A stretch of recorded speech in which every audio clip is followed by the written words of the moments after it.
Drummers I Like podcast, episode number 24.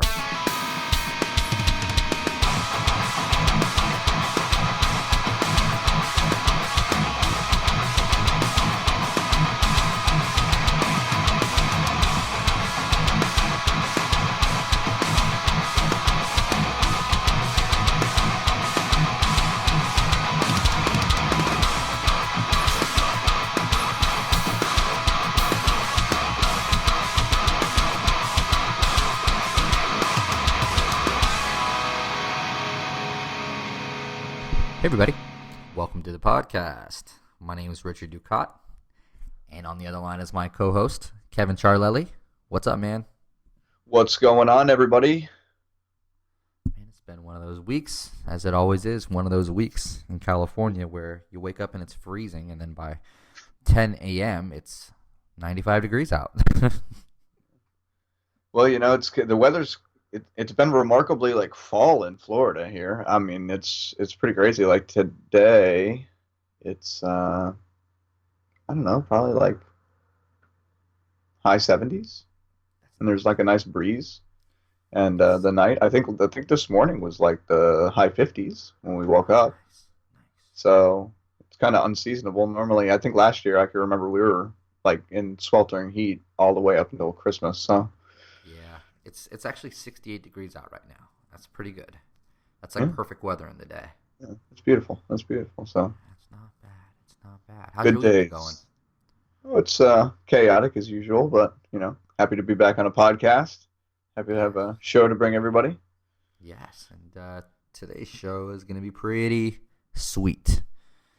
We're bringing on Aaron Stechauner of Rings of Saturn, and pretty excited about this one. I think so.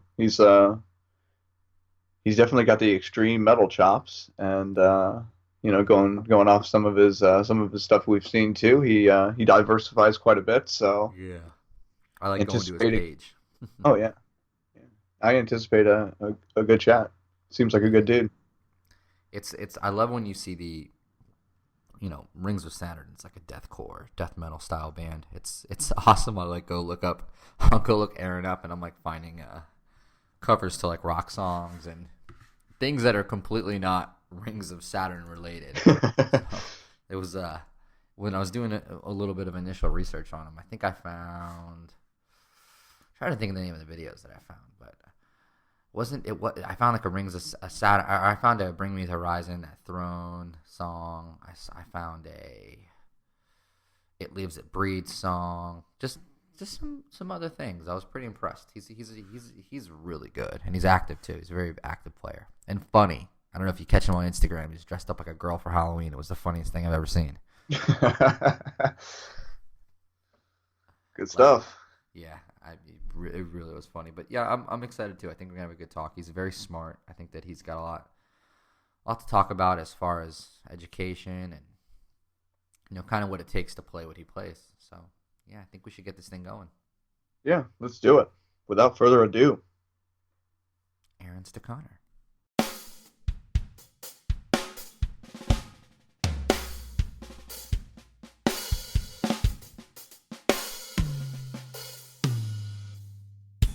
Hey everybody, welcome to the podcast. I'm excited for today's episode because we are chatting with Aaron Stechauner. Aaron plays for Tama, Remo, Meinl, Vic Firth, Blackcraft Clothing, Axis Percussion, and Roland Electronics.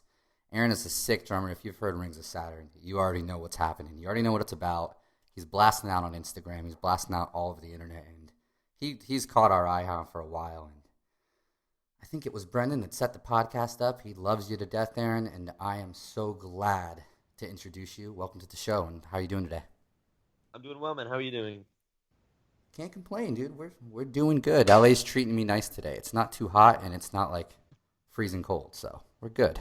Yeah, it's super nice. I think yesterday kind of broke the rain streak that we had for a whopping 2 days. Oh yeah, right. The drought. Yep. Right. Where again are you in California? I'm in Costa Mesa, so that's in Orange County. Nice. Yeah. How the rent prices over there? The rent prices? Yes. They're pretty atrocious, man. They're yeah. If it's anything like Los Angeles, man, holy crap. It's Yeah. expensive out here, buddy. But it's nice. I mean, I love the weather. I could drive to the beach in about 5 minutes. That's And awesome. everything is around here. You can walk anywhere or else drive to, pretty much anywhere you want to get to in about 5 or 10 minutes. The mall, restaurants, whatever. I do not have that luxury. Yeah, it's 100% a luxury. So you get what you pay for sure. There's less expensive places around the vicinity, but I definitely like it here. Awesome, man. Awesome. So, like every episode of the Drummers I Like podcast, Aaron, we want to get to know you. We'd love to learn a lot about your past. What guided you to music? How you found drums, and how you ultimately got to the position you're in today, playing with Rings of Saturn, killing it on the drums. We got to know. Okay. My love for music and my musical journey definitely started from my dad. He's always been into music. He's been a musician his whole life, and so ever since I can really remember, we've just always been super into music. We've gone to concerts together. What he really got me into when I first started really loving music and getting into it was a lot of just older progressive metal bands like Dream Theater and Symphony X and guys like that. Pink Floyd, digging into that older stuff. So I was just always super into that style when I was younger. And obviously those genres are really heavy on musicianship and technicality and performance and whatnot. And so from an early age, that's kind of what I wanted to shoot for. And so he got me into that. And I don't think that he got me into playing drums. I think that was just the instrument that I had chosen. So when I was 10, it was actually on my 10th birthday, he and I went, and he got me a drum set, and that's pretty much where, it all started. I didn't really take drums too seriously though, because like I said, I was 10. So it wasn't until I want to say 2 or 3 years later, we moved and I moved schools, and I wanted to get into the band program at school. And the teacher and head director coordinator guy named John Schutza of the school and of the band program, he was just an excellent teacher. I mean, this guy, he did it because he loved it, and music ran through his veins. He had gone to Berkeley, and music was his life, and that was his passion. And the way he ran the band program was a lot different than most other band programs that I had either seen or been a part of when I was younger or since then. And so from there, that's where I really took off with it and just took it seriously, started putting in the hours and woodshinning and practicing. Had a lot of really cool teachers. This guy named Mike Charleston, I met him through a music program that the guy of the school, John Schutza, started called The Music Factor. So when I was like 12 to 14, somewhere in that range, I played jazz gigs and then rock cover band gigs. Obviously, with a bunch of other kids my age, playing at little galas or street fairs and stuff like that. Just fun stuff to get started. So after that, I went to a school called OSHA. It was Orange County High School of the Arts. I went, obviously, as an instrumental music major there. Well, not major, but that was my conservatory there is what they called them. So, yeah, that's what I did over there. I was there for 2 years, met a lot of great teachers, met a lot of great players and people, and just, friends that I still am close to today. I owe a lot of, what I do from there. I really love the fact that I was able to delve into a lot of jazz work and just, study with some of the greats for, I want to say 4 or 5 years straight. One thing, Aaron, just to kind of get into that a little bit, did you do like was it a lot of swing jazz or bop jazz, or what was your kind of, what were you really into there? What I primarily did over there was, I played in combo jazz bands, which was just like maybe a 3 or 4 piece, drums, bass, piano, and then like a saxophone or a trumpet player. So we did old tunes like John Coltrane stuff, Miles Davis, okay. Yep. Thelonious Monk, stuff like that. And then I also did big band, and that was covered both of it. You did a little bit of bop, you did a little bit of swing. Yeah, exactly. Swing was definitely what I loved the most. That was super great. that was a ton of fun. I did that a little bit in college too. But yeah, so all the while this was going on, actually a little bit before, like while I was in middle school before I went to OSHA, I I jammed with some friends at home. Started little prog bands. Just trying to sound like Dream Theater or Symphony X pretty much. And then Sure. I approaching high school, I got into Opeth, and I really, really got into that band. And then when I went to my new high school, I was talking to somebody that knew Opeth and was super into metal and death metal and stuff, and I had never really heard death metal before. Opeth isn't really that extreme. They're not super techy. But this girl, Allie Feuderer, she knew. I think she knew the old bass player Brendan or Brandon. I can't remember which one it is of the Faceless, and so she got me into them. And then after listening to them, I just got super stoked on that kind of music. Started listening to bands like Decapitated and Meshuggah, and first death metal show I ever went to was Summer Slaughter 2010. And that's kind of where that all started, just as far as like me getting into that style of music. So me being, like a death metal head and playing really fast, shreddy stuff, was super late in the game. It wasn't until like 6 or 7 years into my playing, Before that, was definitely a lot of prog in the roots, but then primarily just jazz and swing music. So, yeah. After that, I mean, that's really good in general, because they always say if you can play jazz, you can play anything. I mean, if you can really learn to swing and to get all that feel in jazz, then it really is easy to just kind of develop styles, because it's kind of like the root of everything. When you look up the American history, get at a Daniel Glass and some of the history of the U.S. drum beat and everything like that. It all kind of stems back to that. So it's great to have your base in that, for sure. Yeah, it all stems from it, and it really is a tough genre because it incorporates so many musicianship type things, as far as being able to stay in time, calm people, improv. There's a lot that goes to it. There's a ton of dynamics in jazz, obviously. Dynamics. I was just going to say that. I mean, that's one thing. You get a lot of rock drummers, you get a lot of metal drummers, and they really don't have a concept of dynamics, or the best do, but sometimes I think when you're trying to learn, that's kind of like the farthest thing from your head. You know what I mean? Yeah, exactly.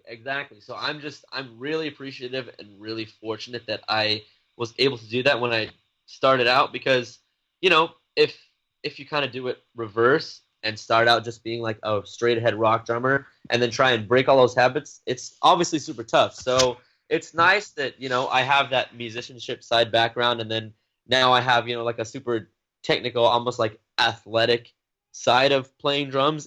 Yeah. I'd say that's about as athletic as you could get with drums. Right. Exactly. Extreme drumming is intense. Yeah. It it gets pretty wild, man.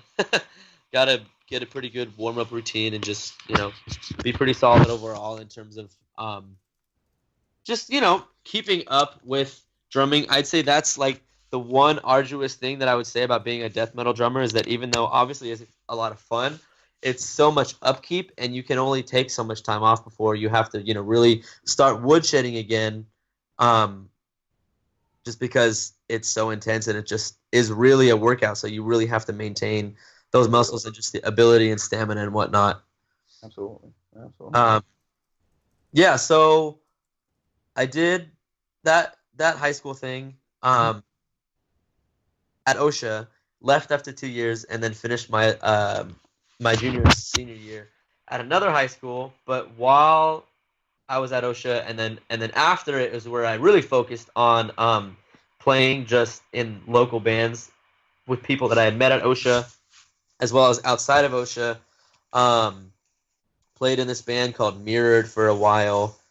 And played in this band called Demise of Italis, played in some grindcore and power violence bands, which was actually cool because I got to play a lot of shows with guys that are still kicking it now, like ACXDC is a huge one. That whole like hardcore sort of esque community scene. So that was cool. But yeah, I that band Mirrored was my main gig, and that's actually how I met Miles, who is now the guitarist of Rings of Saturn. This was about, I think it was early 2012. We were looking for a guitar player and found Miles on Craigslist. So it's funny now, 5, almost 6 years later, him and I have been, he's definitely one of my best friends, and I met him on Craigslist, and now he's in Ring. So it's kind of cool how it's all come full circle. But um, yeah. So I just, was doing the local band thing a bunch throughout high school. Uh-huh. After high school, while I was in college for a little bit, just doing that, and it kind of slowed down a little bit towards like mid to late 2012 once I had started college and started working and everything. Was trying to sort of figure out exactly what I was doing in life, and I stopped going to school to sort of just work and try to like balance music and figure out exactly what I was going to do. And then a couple weeks before I was going to register for classes again in college, I got hit up by John Matos from Abiotic saying that they wanted me to audition and, potentially play for the band. And that's kind of how that led me to where I am now. I obviously didn't, register for classes to go back that fall. I started touring with them. And yeah. So Abiotic was really kind of like your big break in. Yeah. That was the first band that I really toured with. I played with this band called Animus for a little bit. And I've played with them since sort of leaving that group and since being in Abiotic and Rings. Filled in for them. The first Rings of Saturn tour I did, I was actually pulling double duty for them and Animus. I really love those guys. They're great. If you don't know them, you should check them out. Awesome music. They have a new record coming out, but also just some of the best dudes, definitely in a band, and just overall people that, I've ever met. My family loves them all. They have them stay over when they're over here. So yeah, they're great. But yeah, aside from that, Abiotic was really like the first band that I ever toured with, and on a record label, and just when you're an 18-year-old kid who all you wanted to do was tour and play music, I was stoked because when they hit me up, they were on tour with the Faceless, who was one of my favorite bands at the time, and second tour I ever did with them was with Dying Fetus, so it was a really cool experience. Yeah. That's why I had moved to Miami. And then after a few tours with them, the band didn't fall apart, but some things just started hitting the fan. Our singer had quit, and things had happened with booking agents, and recording schedules got postponed, and it just wasn't really a great time for what was going on with me, both personally and in the band. And then I ended up, after about being in the band for 8 months, I left and came back home to California and joined Rings of Saturn. And I've been with them. So that's been since early, like January 2014, so almost 3 years. Okay. And you replaced a drummer in Rings, is that correct? Do I have that yeah, right? I did. Jesse Beeler was right before me. I think I'm the 6th drummer in Rings. Oh, really? Okay. Yeah, 6th or 7th. So yeah, I'm not sure on all the history of Rings, but yeah, I thought that was the case. That's cool. Yeah. Very cool. And when did you say you got with them? It's been how long now? January 2014 was when I joined Rings of Saturn. Okay. So yeah, almost 3 years. So yeah, you've gotten to settle in with them, so to speak. Yeah, definitely have. That's cool. Well, kind of one thing that I wanted to touch on a bit when you were kind of going through there was when you were talking about what you're doing with Rings of Saturn is, definitely in the realm of extreme drumming, and how important it is to keep up with that. I mean, what kind of things do you do specifically to kind of help keep yourself up playing that style? Well, I practice almost every day. Obviously, life things get in the way. Yes. Events or else, work. I do work at home. But yeah, I practice very often. I have a studio that I rent out. Doing as sort of painstaking and meticulous as it can be, just doing the speed drills, putting on the metronome and doing just singles, eighth notes on your hand and just kind of grinding that out. And warming up is really good. Obviously stretching. Staying in shape for this kind of music is actually really important. I started working out and like being pretty active at the gym a couple years ago, with the purpose of having a lot more stamina and just more capability playing the style of music, and it definitely helps a lot.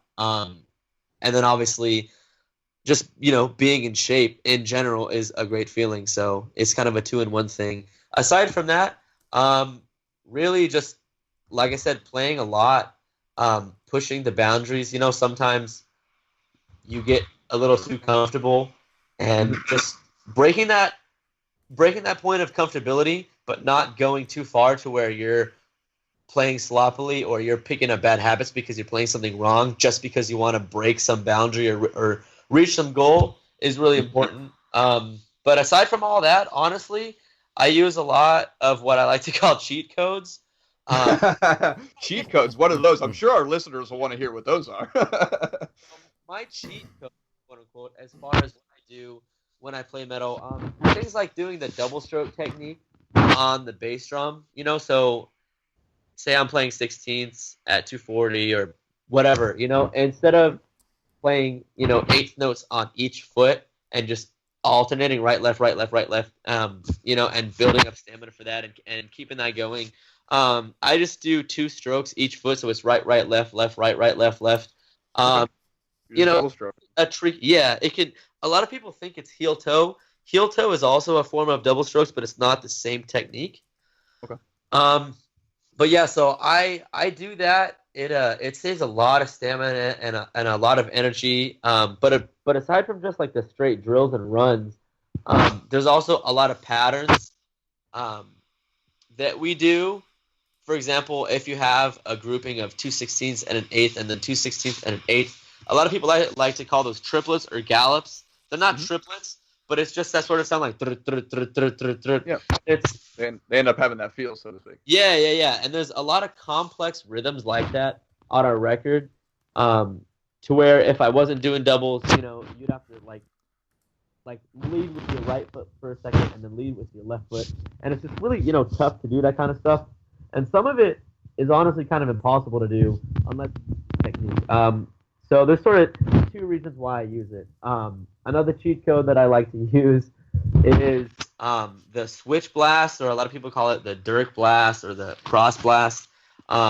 It's where instead of just doing all of the blasting on one hand, you're switching off each hand between whatever cymbal you're using or hi-hat and the snare.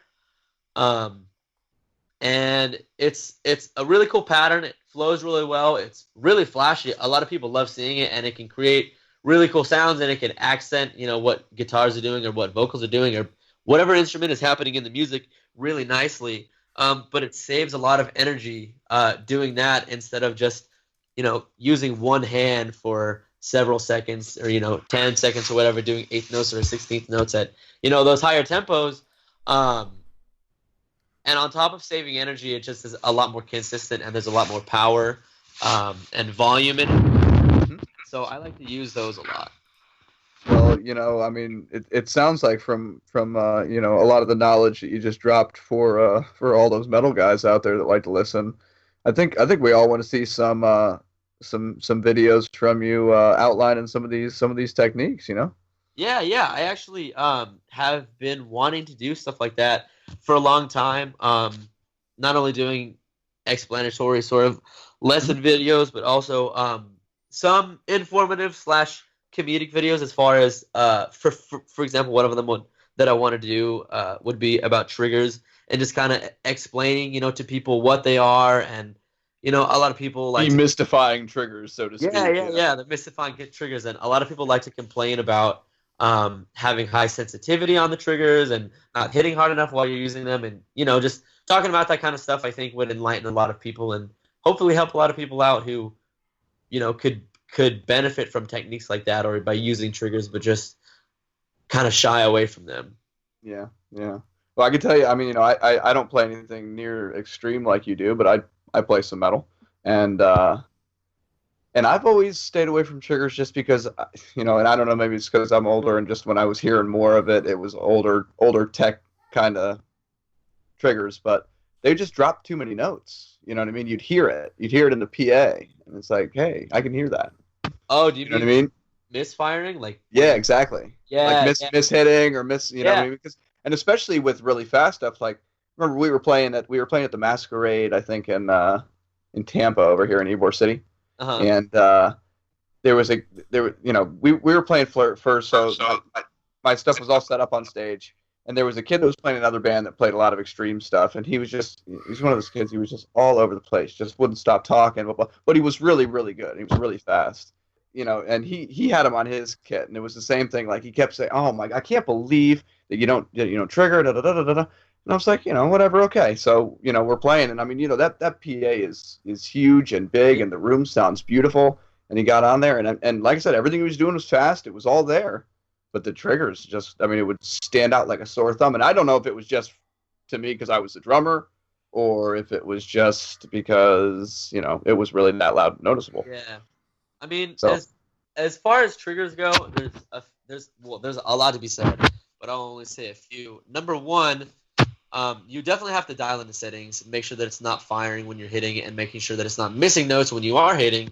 yeah, A lot of people like to complain about how high sensitivity is for double strokes that I do, to get 2 hits out of me bouncing one of the pedals, because the second hit is always significantly softer than the first. okay, yeah, sure, What a lot of people don't really think through or even realize or understand is that, say my sensitivity is really high. Well, playing into what you just said about not wanting to have the trigger misfire and play notes that you aren't actually playing, if sensitivity is really high, that means that the likelihood of it misfiring is a lot greater. sure, yeah, you've upped it, yeah, definitely.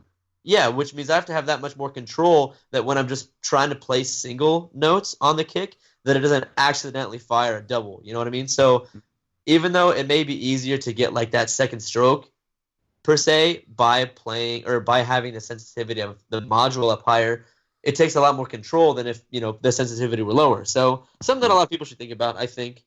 But yeah, triggers definitely have a time and a place. They're not for all styles of music. I wouldn't really want to play with triggers, at least not the way that I do in metal and tons of other bands. And I've done lots of other tours with other bands, and even just gigs with other bands, filling with people or recording or whatever, where I'm not using triggers because the music doesn't call for it, obviously. Yeah. But in metal, and especially with this kind of stuff, it definitely does. A lot of people do have the kicks up, in my opinion, and I mean, I'm a metal drummer. In my opinion, people do have kicks up far too high in recordings, in live. Even if you're a super crazy, gnarly, heavy, fast metal band, the triggers, in my opinion, they're there to make every note heard and to make sure that they're distinct. Because you're using a mic and you're playing that fast, you're just going to hear a rumble. You're not really going to hear all that. So that's really what the purpose is to pick up what you're playing. But yeah, I don't like them to be mixed super loud. And and you're right, a lot of bands, especially, I think you see it more probably in novice bands or guys that are trying to come up a little bit. But you're right, you hear, and it's like all you hear is like bass note triggering. Yeah, exactly. So the guy that does front of house for us, his name's Alex. He does a really good job. He likes to have the kick obviously present in the mix, but not kill it, because it just takes up so many frequencies. And so many shows that I go to or that I play, or even bands that I've toured with or bands that open up, all I hear are kick and vocals. And I'm like, I know that your band's good. I know that your drummer, like everybody's great, but all I hear are screams and bass drum. Yeah. No, I get that. And I definitely have experienced that a time or two myself.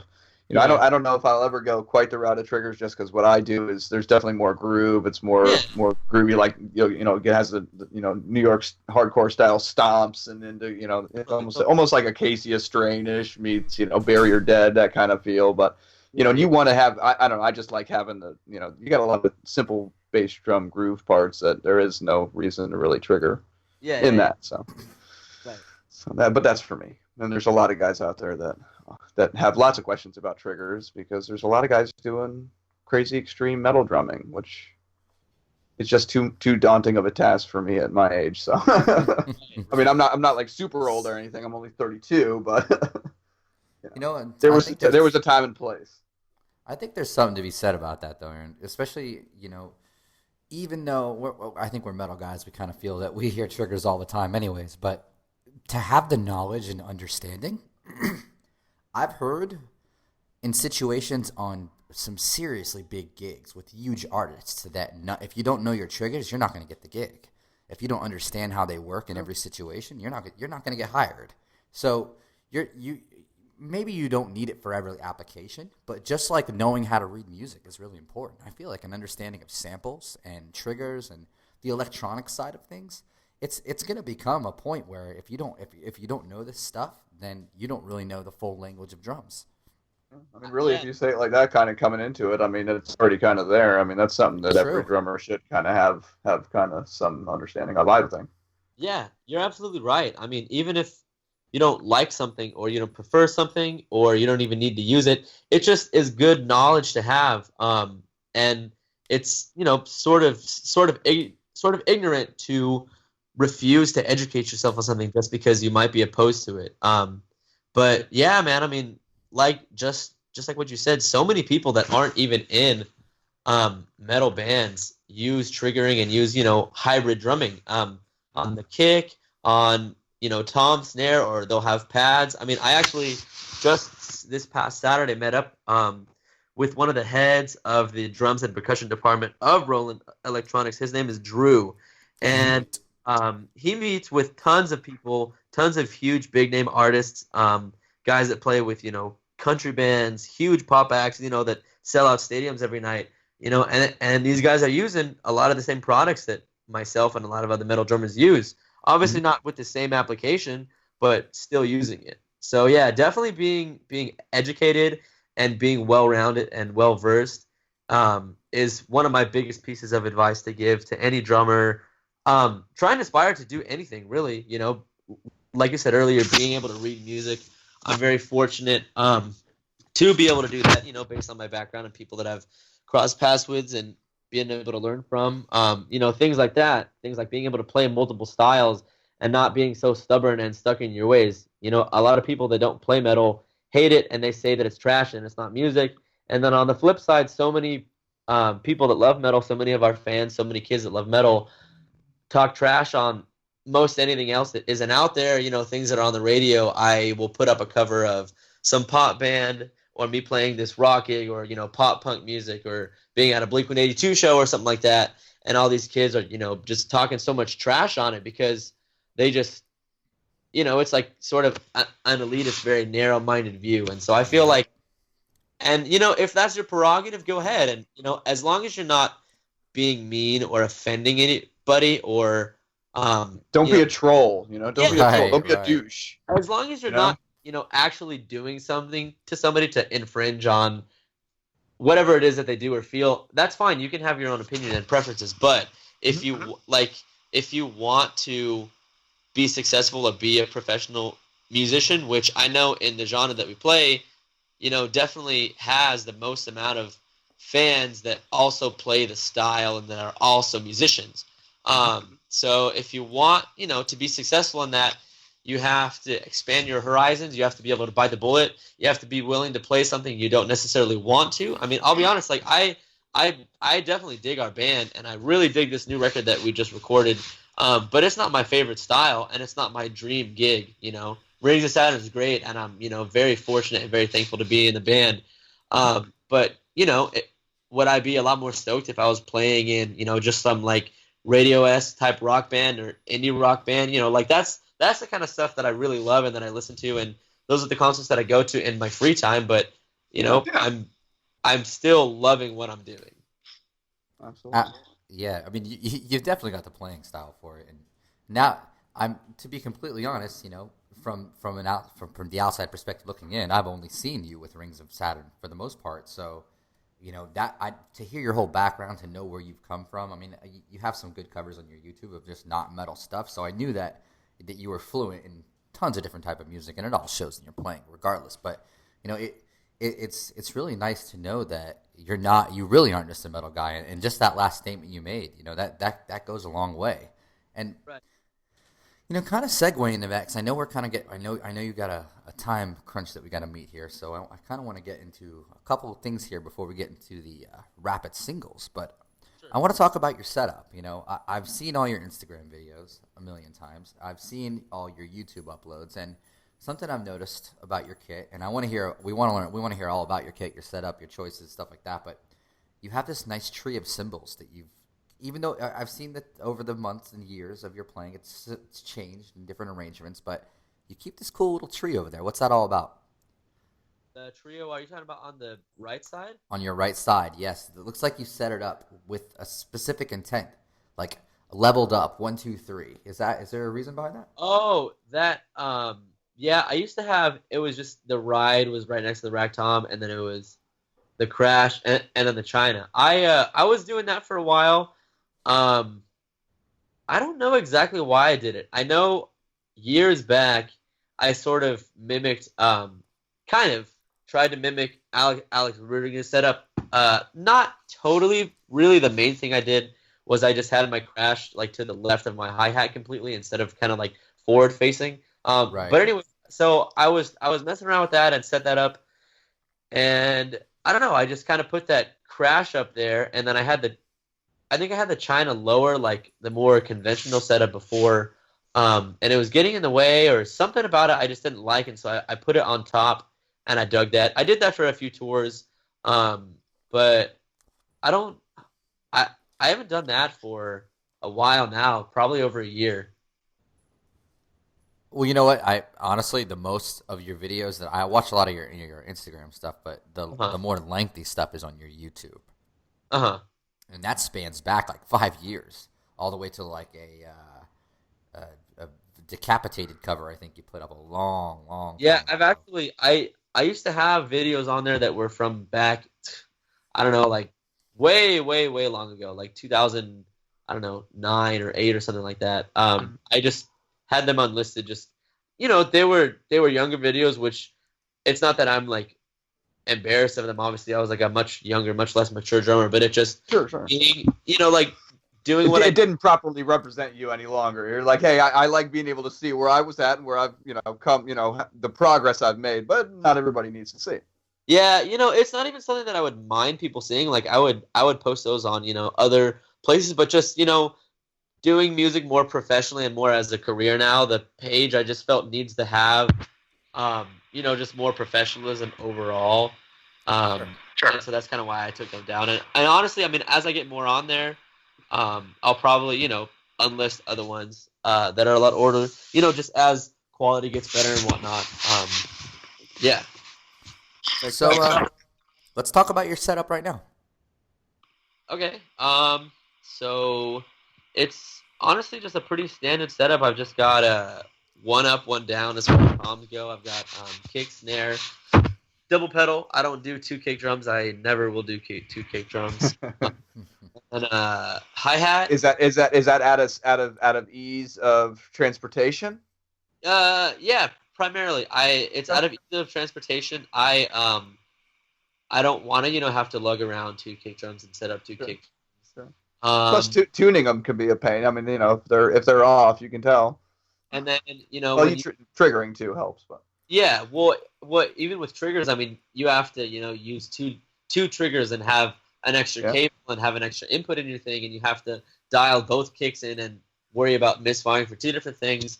And honestly, I mean, personally, I don't really like the way two kick drums look. So that's my whole thing.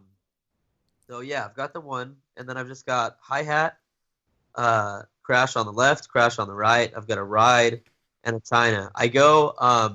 The one thing that changes, and it's not really a huge change, but a lot of the times I'll have the traditional setup to where I have the ride right next to the rack tom, and then the crash, and then the China right over the floor tom. Most people do that. Punk drummers, rock drummers, the more hardcore or metalcore type drummers. Uh, it's a pretty, traditional classic setup. But the one thing I'll change is sometimes I'll just switch to where the ride and the China are, so that the ride is to my far right over the floor tom, and then the Okay. China's in the other spot. That was really cool because I feel like you can groove a little better with the China because it's right there, and then the ride. Sometimes just the faster blasting stuff. It's easier when my arm is extended to the right of my body. Just like the way that your arm sits there and the muscle groupings that you use to hold your arm there and to actually blast just is kind of easier than when it's like right in front of you. Yeah, that makes sense. I mean, I've never set it up like that, but it'd be interesting to go, I guess I know what I'm going to be doing the next time I get to my kit. Yeah, yeah. I A got to lot. give that a try. It sounds kind of interesting. Yeah, it's really cool. It gives you another symbol that you can like sort of use to crash. Yeah, Amongst the other two crashes, as opposed to it just being like kind of outside of that little area in your drums. I got that idea actually from the drummer of that band that I was talking about earlier, Animus. His name's Cody. He's super great drummer, really really awesome guy. definitely be checking out Animus. Yeah, That's do for it. sure. And has your setup always been simplistic, kind of like that? Not a lot of stuff. You've always been a kind of guy that kept it, simple as far as one up, one down. Two crashes, ride. Yeah, for the majority of my playing, it's been that way. The first kit I ever got had two rack toms and a floor tom, and then I got a rack at one point. I used to use splashes. I I had a couple more crashes, but to be honest, it's never really been too much more than that. Like I Yeah. think the most it's ever been was just like I I had like a rack system, two rack toms, floor tom, two splashes, two crashes, a china, a ride, hats. I may have had a third crash at one point, but I don't remember. But yeah, it's never been like crazy, three rack tom, two kick drum, bunch of stuff, whatever. Like it's always, been pretty mellow. And then I want to say in like 2011 or 2012, I stopped using the rack. I stopped using a second high tom, and I just, kind of condensed it down. hmm hmm Yeah, I've often thought about doing that myself just to make it easier to bring stuff around. Yeah, yeah, it's You know what I easier. mean? It's like not having a rack. I break down my whole rack into like a big rolling case kind of a thing. So it's Oh like yeah, every gig it has to be all put together, and it's like I'm just like, oh, I just want like a couple stands and that's it. yeah. Ease of transportation, especially when touring, man. Like that is a huge reason I do that. Aside from just liking the setup, it's like Yeah, it's non-traditional. A lot of people like don't expect it from the style of music that I play. that is true. Um, That is true.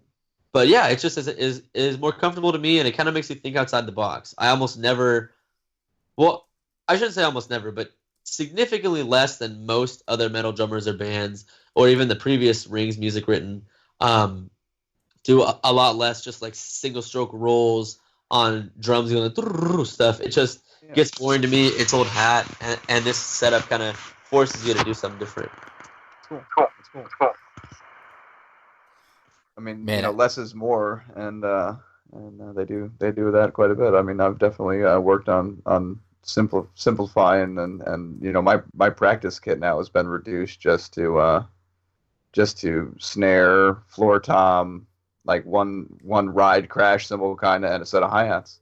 Oh Because it yeah, makes you really got to think outside of the box. And I mean, you don't have a lot of options, so you got to really make the best use of what you got. yeah. In other bands I have or would play, with even less than I do now, but I feel like what I've got is pretty much the minimum for this band. You got to have a china, you have to have two toms, otherwise it would just sound weird and you know. Yeah. No, I definitely feel you. I mean, I've definitely like that approach, and I like how it's definitely not something you'd expect to see in a Yeah, crazy it's not, man. extreme metal band. People actually um at gigs before, I guess they've seen me set up and get my kit all ready, and their friends have told me actually, they said, yeah, my buddy turned to me, and when they saw you put your kit on stage, they told me that you were gonna suck and that they knew that you weren't gonna be any good, and then after the show they saw you and they took back what they said. But it's kind of funny that even just based on how I set up my drums, people assume how I'm gonna sound, but people are just that Yeah, judgmental well, nowadays. So yeah, you know how it is nowadays. oh yeah, Everybody wants to judge that book by its cover, but oh totally, man. luckily, in the drum community, it's still pretty open. I mean, we're all still pretty tolerant, thank goodness, and like seeing other drummers do different things and embracing all that stuff. So that's good. Yeah, yeah.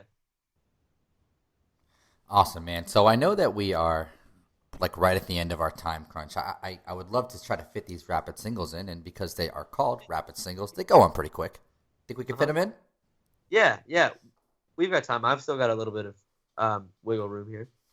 All right, Good. cool. So basically, for all our new listeners, if you haven't heard before, Rapid Singles is a 6-question lightning round, and we kind of are going to run through some cool questions here with Aaron that will get his mind jogging, get some information out, get you guys searching the internet for maybe a new book or some new resources and tools you can use to kind of help be a better drummer, and of course the awesome insight from Aaron, which just before we get started, man, I gotta say this has been an awesome episode, and you are just a boatload of drummers information, and I can't thank you enough. Thank you.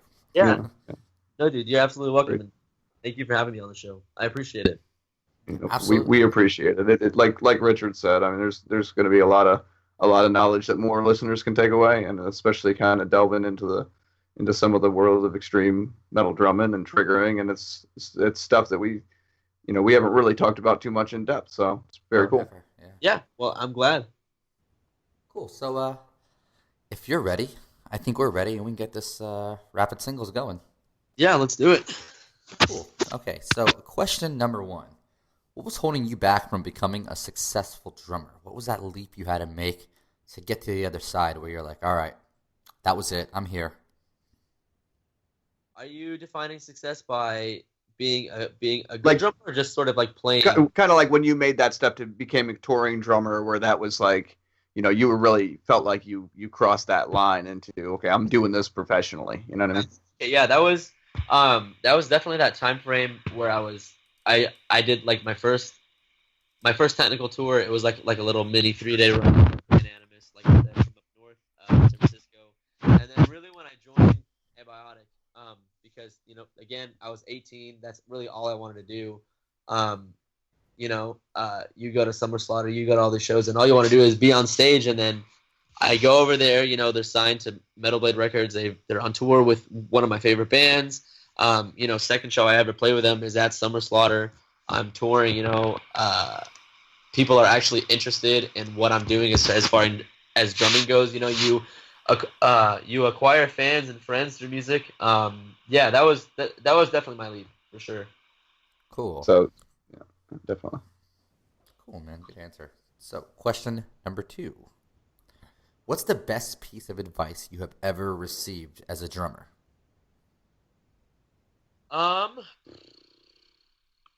Keep it simple, stupid, probably.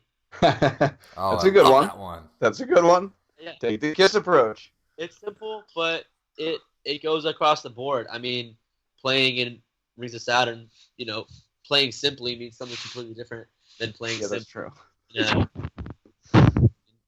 Playing simply doesn't always mean the dictionary definition of simple, but to me it means complement the music. Yeah. Absolutely.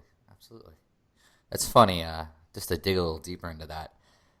I have heard that from musicians. I've heard that from programmers. I'm as a coder and web designer and designer myself. That's like one of the biggest number ones when we're designing. It's always keep it simple, stupid. And in going through college, every teacher I ever had was like shoving that in my face. So that's that. I feel like that is the best advice you could ever give. So great answer.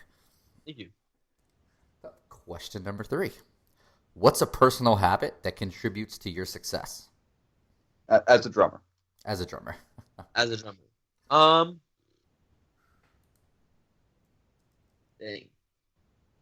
I would say something that it's definitely taken a while to develop as a habit, but not letting jealousy and envy get to you. There are a lot of drummers that are better than me in a lot of facets. There are people who are doing things that I want to be doing. There are people younger than me that are playing, better or have better grooves or have better speed or are playing stadiums and doing things that I want to do. There always is going to be somebody better than you, and there's always going to be, somebody that isn't as good as you. And I'm a lot younger than a lot of people that don't do the things that I do, and I'm a lot older than a lot of people that do the things I want to do. And you just kind of got to focus on yourself and what you're doing and what makes you unique as a drummer and as a musician.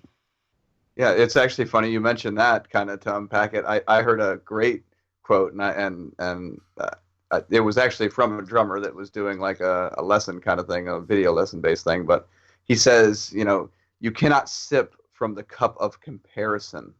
Right, right. You know Yeah. what I mean? And that's it. You can't be, you can't always compare yourself to people. It's only going to hold you back doing Exactly. that. You just got to worry about where you're at and know where you're trying to get to.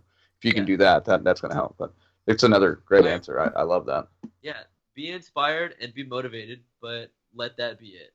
Yeah, yeah, yeah. Don't worry about comparing yourself to other people.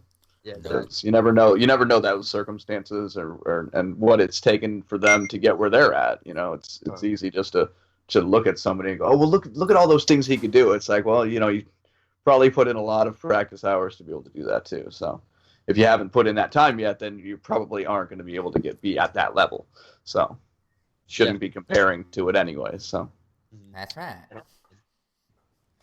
So, moving on to question number 4. Share a resource or a tool that helps you survive as a drummer. So, anything from like a metronome or a practice pad or just something in there that really helps you survive on the daily, especially on tour. Music that is at a tempo that you want to play to a metronome. That helps. The really, there's arduous, tedious, meticulous exercises and workouts to do as a drummer. So, a metronome is definitely important, and setting it at higher speeds, lower speeds, playing eighth notes to it, etc. That's always really important, and obviously a building block for a drummer. But say I need to practice something at 120 or 180 BPM, and I'm just getting sick of hearing that click in my ears. I'll go look up some pop tune or some tune that I like or whatever that's at that tempo or that's at a similar tempo, and do my same exercise, but just play the music instead. It helps out a lot, and it makes it a lot more fun to practice things that you need to. Oh, you are so right. that's great. That is so awesome. I love that answer. You're only the second drummer I've ever met in my entire life that mentioned that. Really? I know another kid that's like when I do rudiment practice, I do it like while listening to music, because that song is probably recorded to a click. It's perfectly in time. Absolutely. So I play my whatever happens to come on. I play my rudiments of that. So it also was helping them kind of diversify. Yeah, You know what I mean? exactly. Because if it was a fast song, you got to play it fast. If it's a slower song, you got to kind of break it down and play it slower too, which sometimes could be even more of a challenge. Yeah, no, exactly. I actually just in a little interview that I did for something that's coming out in a couple weeks, I was saying that switching between straight notes, I have eighths or sixteenths or whatever, switching your exercises between that and then triplets, but doing the same exact exercise, that's really, really helpful too. Cool. Yeah, that's awesome answer. Yeah, absolutely. So, moving on to question number 5. If you could recommend just one book, what would it be and why? And that's a drumming book. Oh, a drumming book? Yeah. Sure. I've gone through a lot, and a lot of my private lessons have been just little excerpts from the book. So honestly, I won't go with like a technical one. I'll say, honestly, if you read Can I Say, it's Travis Barker's autobiography. That one is really, really cool, because obviously he's one of the most, if not arguably the most successful drummer in the world right now. He's known so much more than just his band. He's a really successful business guy, not just in the way that he plays music, but just kind of like what he does in life and his whole approach to business and to music and to professionalism. And a lot of the things that I said are things that I was reading in his book when I read it earlier this year. As far as, for example, being really open to play something that you don't really want to play, he played in that band, the Aquabats, and that really wasn't his thing. They were all, I'm pretty sure they were all religious dudes, and he wasn't, and he didn't really, share that ethic or mindset, but he did it because it was the best gig that he got offered. And that's, something to be valued there. So yeah, that's a really great one for a lot of different reasons, not just drumming. I haven't read that book, but it's definitely something I want to pick up. And but one thing I just have to ask you, because you've obviously read it, I saw a quote the other day that was kind of attached to him, and I wasn't just sure of its authenticity, but I wonder if maybe he mentioned in the book. But it mentioned that he got tattooed in the manner that he did to ensure that he could never really have like A a backup. real professional job. So that way Yeah. he knew it's like, hey, listen, if I don't make this music thing work, like I got nothing to fall back on here. Like nobody's gonna hire me to, to do nothing more than something where you don't mind seeing a guy with tattoos all the way up to his neck. Yeah, that actually was in the book as well as Okay. something that he said in interviews. Yeah, he was See, I don't. I mean, I love Travis Barker. I mean, I've never really like followed him like completely, like and just kind of, every little thing that's come out. But I saw that and I was just like, I wonder if that's accurate, because that's pretty interesting. That was a wild kind of statement. And it's like, wow, that's going all in right there. Yeah, it is. I don't think I'm brave enough to do that. That's wild. But That's it's wild. definitely- But I mean, what better way to drive yourself? Because I mean, especially when he did it, like now it's a little bit more accepted. You know what I mean? It's a Yeah. little bit of a different ball game now. But I mean, if you could think about it, I can remember being in high school, and at that point he had already had great success with Blink 182, and we're talking about '03, '04. You know what I mean? uh-huh. So, that it still was a lot less accepted, back in those early 2000s when, and he was, had that tattooed back then. So he Yeah. definitely made that decision from a young age where, it definitely wasn't guaranteed. So definitely have to pick up the book and do a little bit more reading on Travis Barker. Yeah, it's a great read for sure. Cool. That's awesome answer. He severely interests me as a drummer. Every time I see Travis Barker play, I just want to watch He's more. so good. Yeah, he's so good. Yeah, that's it. He is just a great showman, and he understands that. And I mean, he says that a lot in his books too. I mean, you can be a great drummer, technically, and just be boring, and nobody's going to want to hire you. I mean, there are a lot of drummers who are, or at least were, more technically proficient than him. But honestly, like a lot of people, obviously, a lot of people know Travis Barker, because he's a huge name. But a lot of people, again, how I was talking about, sort of like snooty, elitist, narrow-minded metalheads like to say he's overrated and like to say that he's no good. But that's just because they're hearing Blink-182 singles. And again, Right? he's playing what Blink-182 needs. He's playing what the music's called for, and that is the pinnacle of musicianship. But I mean, I've seen solos that he's done, or just like warm-up routines, or just watch certain things that he does, or his marching band, core chops. I mean, that guy is killer, and he does a lot more. And I mean, even that, I mean, just seems like it's such a terrible statement, anyways. Too, even I mean, that somebody would just, well, he's in Blink. I mean, listen to Adam's song. I love the drums in Adam's song. Yeah, I dude. know it was a later Blink song, but I mean, dude, I could listen to that song and just like take everything out and just sit there and listen to the drum beat. I love it. He writes really creative stuff, and I don't think people understand that if you took another punk or pop punk drummer that's in a lot of those other bands that were around in that era and just had those like simple grooves, Blink-182 wouldn't be nearly as good as they are. But Travis he definitely stepped him up. And I mean, even other dudes, Mark and Tom talk about how he would come up with drum beats to the songs that completely changed the way they wrote a song, and it, turned out different than it would have been. Sure. I will say this. I just spent a couple days over the weekend doing some work with a company called Impact Cymbals, awesome cymbal company. And I was hanging out with some of the bigger drummers in the gigging scene, urban guys like that, are on some of the bigger hip-hop gigs. And they made such a big – we were taught with Travis Barker's subject got brought up. And you know one thing they said? What? They all asked this question, who do you know – who's the bass player for Blink-182? And none of them could answer it. None of them could answer to anyone in the band. They didn't even listen to Blink-182, but they knew who Travis Barker was. He's undoubtedly one of the biggest drummers, if not the biggest drummer of all time, especially in the sense of the way media and the social media and networking has worked. Like, it's a household name. He's a household name.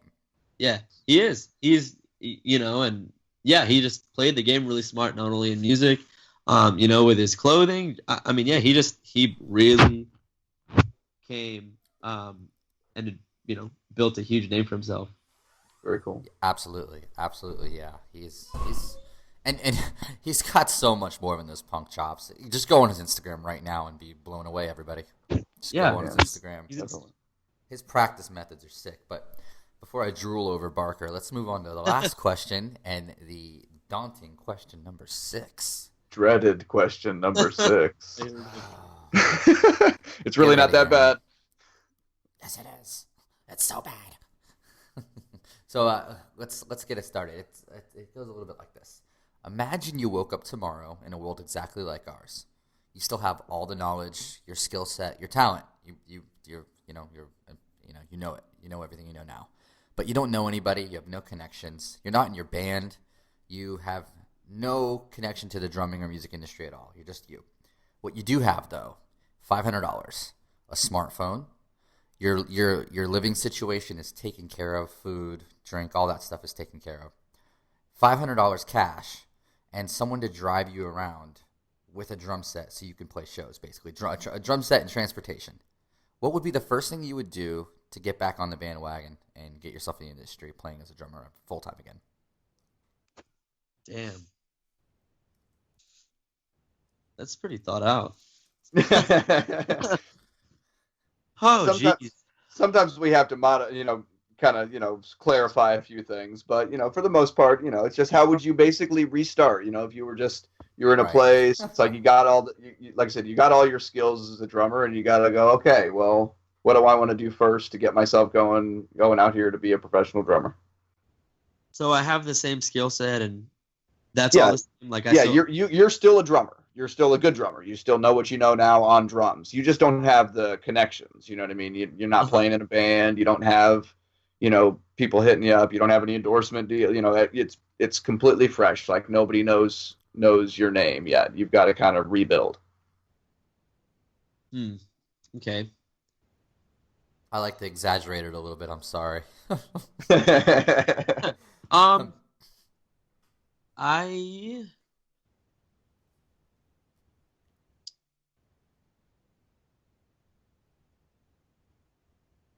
And don't forget too, you've got $500 like that's like just mad cash. You got a smartphone, that obviously you can do some stuff there, and you have a drum set as well, so that's good too.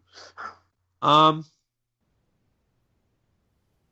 guess just since things are taken care of for me as far as living situation and all that, and I have all this time on my hands, I would probably just try to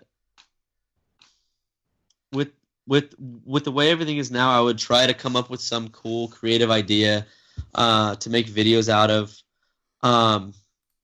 and sort of try and build like a hype spike and like get some viral stuff going, but incorporate that with like some serious stuff on some kind of YouTube channel or social media outlet. But yeah, like really take time to refine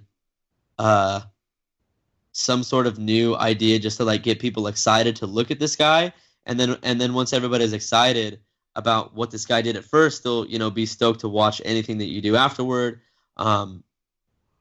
Yeah, that's probably what I would do. It's what a lot of people do nowadays. I just feel like I don't have time, and that's not really a priority. And it's not really something that I would necessarily enjoy doing right now, which is why I don't really do it, even though I could probably benefit from it from a little bit. But yeah, that's the best answer I can give you right now. Well, that whole thing is just kind of meant to give a real organic kind of answer like that, just like you kind of heard and had to kind of think about. Yeah. And we've had all sorts of funny, like one of my personal favorites so far, I think, is Charlie Engen, and he mentioned he would go and video himself, maybe somewhere like playing some really cool groove, maybe somewhere that when you're done playing the groove, you might get like arrested for doing it there. Just to create that crazy viral video, kind of like you were talking about, So I gotta cut you off real quick because he just did it. He went and did it like 3 days after this podcast comes out. This dude goes out in the woods and starts shooting guns off. Oh yeah, drum that's beats. right. That's right. He set up like a bunch of camping gear and was playing beats on that. And his buddy was like shooting off a round like as part of the drum beat. It was pretty slick. What a maniac, dude. That is pretty cool. Yeah, now. I gotta mind. Just let everybody know too. He lives in Minnesota, so it looks like they're probably somewhere where there isn't another human being for like 150 miles. But so totally, no one was harmed during the making of those beats. Good. Or at That's least it looked very like. good to know. That's good to know. Yes. So yeah, that's we have some fun with that question, that's for sure, and Yeah, I bet. that's the deal. We've that is the show. That's the singles, and you've gotten through our lightning round, and I think the only thing really here to do is we always like to give our guests some time. If you want to kind of plug your sponsors, give any shout outs to friends, family, anybody you just want to thank or anything like that, this would be a great time to get that stuff out there. Also, maybe where folks can find you on social media or reach out to you if they got questions for you or anything like that. Right on. Yeah. Like Richard mentioned in the beginning, I endorse Tama, Mino, Remo, Big Firth, Roland Electronics, Access Percussion, and Blackcraft Clothing.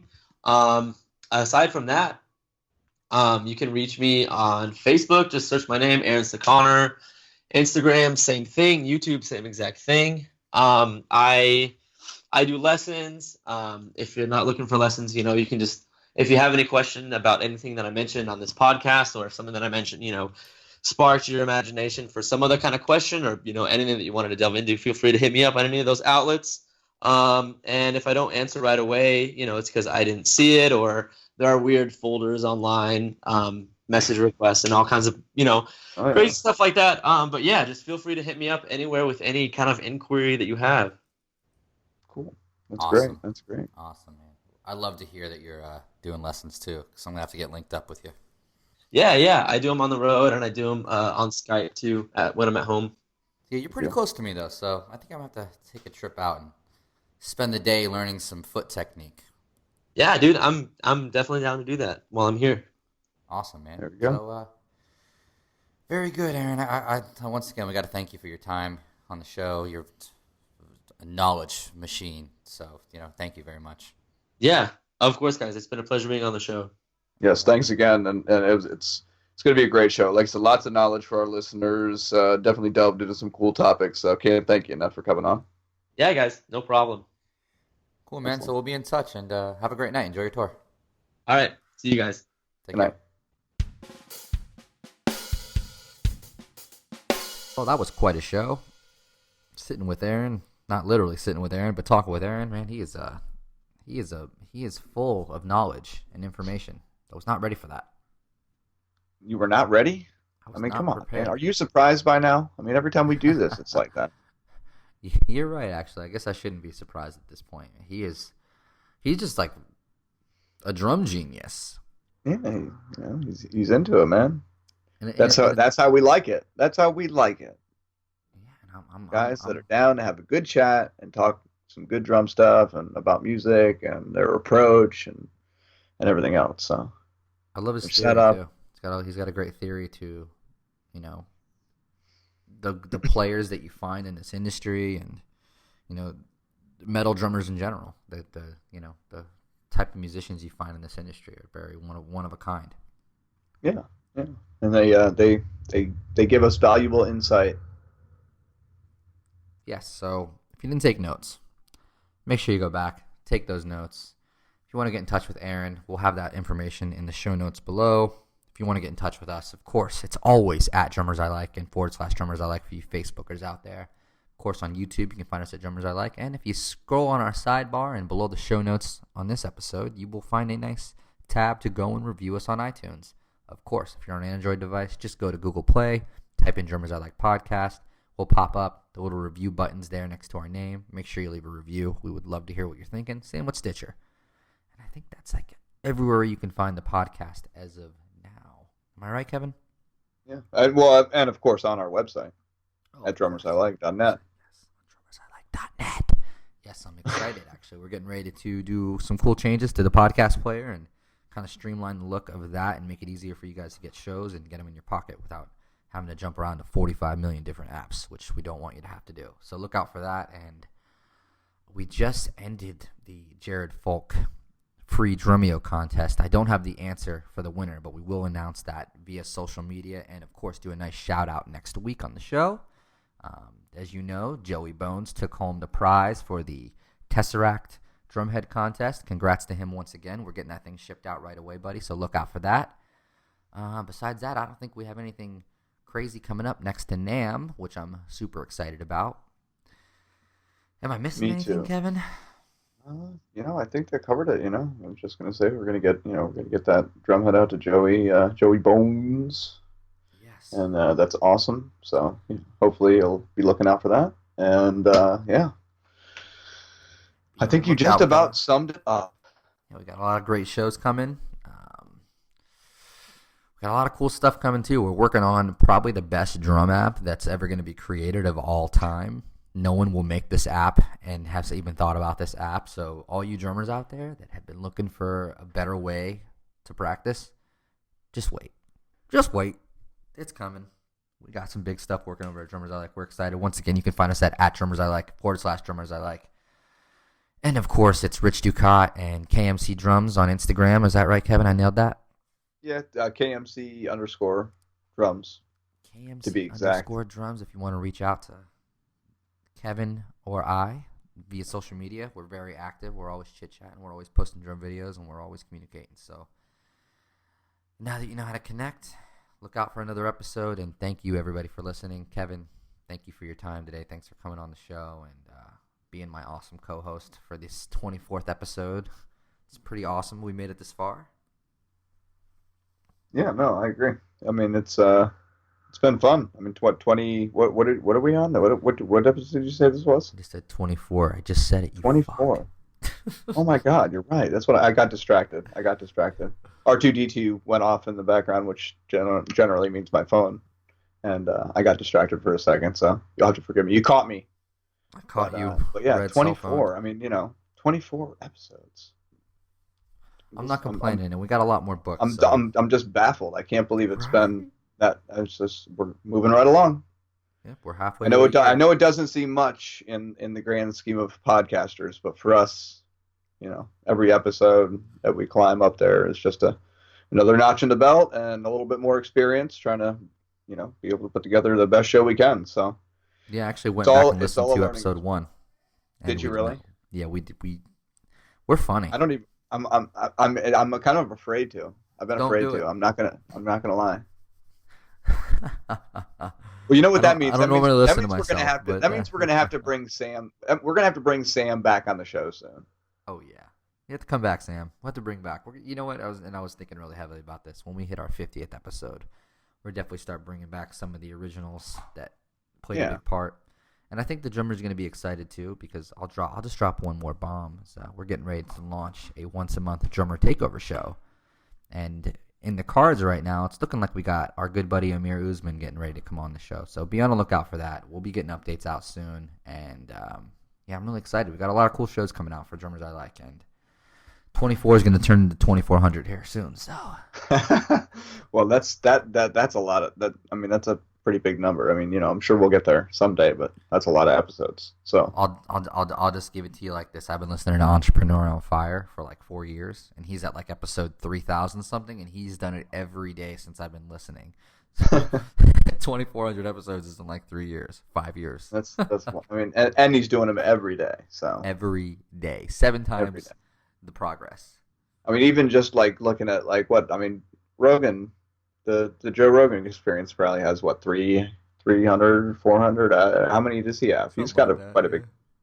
That's an awesome, man. Podcasts are awesome, and for everyone out there listening, man, if you're just listening to Drummers I Like podcasts, that's awesome. But this is really the future of multimedia, and I think it's gonna really destroy radio and TV, and it really gives us, the actual free people of America, a chance to speak our mind and say whatever we want, because half the shit we talk about on this show would be censored on any network, and probably some production agent coming in telling us what we can and cannot say 24/7. So we're very blessed to have this platform, man.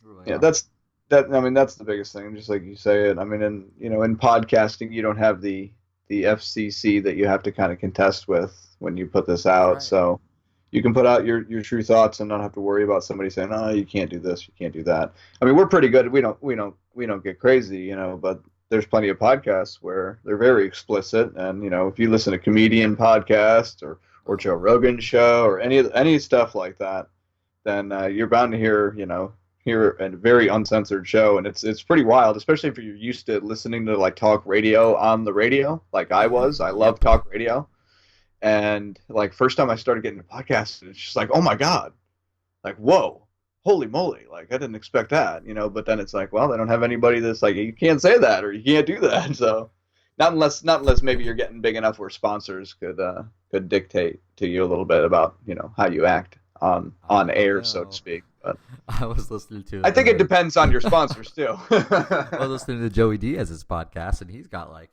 has like mainstream sponsors, big like Travelocity and stuff like that, and he's and I can just as unexplicit as possible. This is an episode of 4 hours of him, Ari Shafir, and a couple other people tripping on acid, and just oh my goodness, 4 hours of a podcast. This podcast is brought to you by MeUndies. That's great. But if you listeners out there, if you're listening to this and you don't know who Joey Diaz is, you have got to go listen to his podcast or listen to a Rogan episode with him as a guest or anything that you can do to check out that man, because he is hysterical. So funny. He's like real funny though, like he's just for real telling these like crazy stories, and it's hysterical, but half the time you're like, this probably really happened, and these stories are crazy. Like Rich could vouch for it, Yeah, if you've seen his stand-up alone, his whole stand-up gig is based on telling stories too, which is he's just a storyteller. It's great. He's wonderful to listen to. He lives right down the road from me. Actually, I was gonna take one of his cats. If you listen to his show, he's always talking about this cat Blondie he has. I texted, I tweeted him and asked him about it. And he's like, "Yeah, come get the cat." Long story short, I screwed up and didn't get the cat. See that? You better not shut your face. You'd be like, "Yeah, you didn't come pick up my cat." You didn't pick up my cat, and fuck you, Rich. That's what he'll say. Yeah, right. Yeah, probably. So, I think this wraps it up for this episode of Drummers I Like promotes all their favorite podcasts. And well, hey, they're good shows. So if we can show really somebody that is like-minded like us that stumbles onto one of those awesome shows and loves them, then nothing but love to all the podcasters out there. Absolutely. And Joey, Lee Sayat, y'all are welcome to come on the podcast whenever you want. That'd be an interesting deal. Joe Rogan guest hosts a drumming podcast. Well, his studio is like within a 2-mile radius of our studio, so we're really close. Like there's probably definitely days where I'm like walking out of one of the local sandwich shops, and he's like just got after he was just there too. Like it's just very normal. I'm always hearing him call out like, "Oh yeah, I was over at Bobby's Coffee or whatever," and that's I think he lives in Woodland Hills. He does. Well, I know the show's done in Woodland Hills. I don't know if he lives over here. It makes sense, though, because a lot of these guys that live out in L.A., for our listeners out there, if you're not familiar, if you want to live in L.A. and you want to live in the mix, plan on paying $3,000 a month for a 1-bedroom apartment without AC. So even these, A-lister type podcasters like Joe Rogan's, he's a millionaire by far. He makes plenty of money. His net worths are extremely high. He's got a lot of great deals, but he still chooses to live. It's not in Woodland Hills because even though it's cheaper, it's just nicer. It's quiet. It's not like gunshots going off 24/7, battles in the streets, protesting they're all protesting like crazy over here. It's like everywhere. People on the side of the road. Who'd you vote for? And I'm not going to answer. They'll kill me based on my answer. Well, it is what it is. They shouldn't be that upset about it. You know what I mean? They shouldn't be that upset about it. What care. It's like, listen, it is what it is. Over. Just stop asking me about it.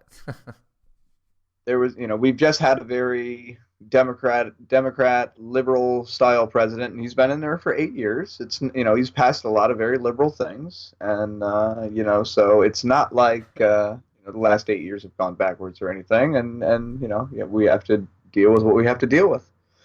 Whatever. So, I'll still say that we live in the greatest country of all time. No matter what corrupt people are running it or not, we still have great people that it's unlike anywhere else you could be And you could say that about any country, but in general, I am proud of our country, no matter what decisions they agree with or disagree with. So, just don't kill me if I voted for someone you didn't like. I don't want to fight you. We're all on the same Well, team. it shouldn't be like that. It's all it's kind of part of the gig. You know what I mean? It's how we do it. So you gotta accept defeat when it's yours, and you get to celebrate victory when it does go your way. So. We've had plenty of both in many years, so we've gotten through it before as a country. I think we'll do fine again. All I know is this has turned into a hell of an outro for our podcast today. So if you guys are still listening, then kudos to you. We appreciate it. And yeah, wow, 12 minutes in, guys. Thanks for listening. If you still are, we should cut it here though. I think it's time. I think it's time to call it an evening and move on. Cool. So let's leave it at that. we'll see everyone next week, and remember, it's at Drummers I Like / Drummers I Like. Thank you, Kevin. Thanks to the Drummers I Like team, and mostly thank you to Aaron for coming on the show today. It was a blast chatting with you, dude. Yep. It was such a blast. We even did that whole outro thing I think twice. It's great. So peace out. Good night, everybody. Yeah. Hey, that's the way we roll. That's how Drummers I Like rolls. No joke. All right, man. I'll talk to everybody later, and have a great night. All right, see you.